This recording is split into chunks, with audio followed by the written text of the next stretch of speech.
দেশীয় ফল দেখলাম, বাইরের ফল দেখলাম। তা আপনি বুঝতে পারেন যে আমাদের দেশে এমন কিছু কিছু ফল আছে যেগুলি দেখলে পরে জিভে জল আসে। এটা বিশ্বাস করেন? এখানে আইসা আমার এই অনুভূতি হইলো যে আমার ইচ্ছা ছিল এখানে বসে সবগুলি খাই। কথাটা কি বুঝতেছেন?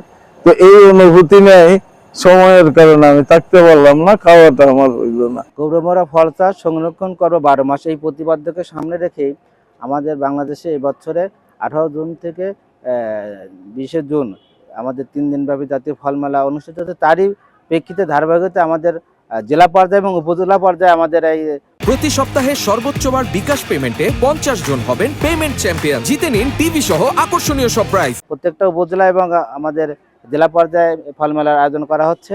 আমাদের এখানে আমরা করেছি, এখানে 3 দিনব্যাপী। এখানে একটা বিশেষত হলো আমরা দেশীয় প্রচলিত এবং অপ্রচলিত যতগুলো আমাদের ফল আছে আমরা সংগ্রহ করার চেষ্টা করেছি, যাতে এই অঞ্চলের বা আমার জেলার কৃষকেরা বা অন্যান্য ব্যক্তিরা দেখতে পারে এবং সেটা আবাদ বাড়াতে পারে, যেটা আমার একটা উদ্দেশ্য।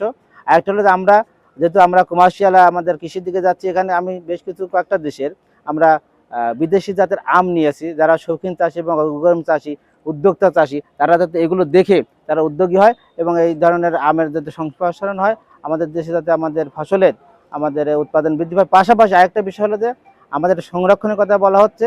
আমরা জানি যে আমাদের দেশে প্রায় 30 থেকে 40% আমাদের কিন্তু পোস্ট হারভেস্ট লস হয়। সেখানে আমরা সংরক্ষণ পদ্ধতি কীভাবে করা যাবে সেই পদ্ধতিতে আমরা কৃষকদেরকে এবং যারা জানতে চায় তাদেরকে আমরা জানাবো এবং এটাই আমাদের লক্ষ্য।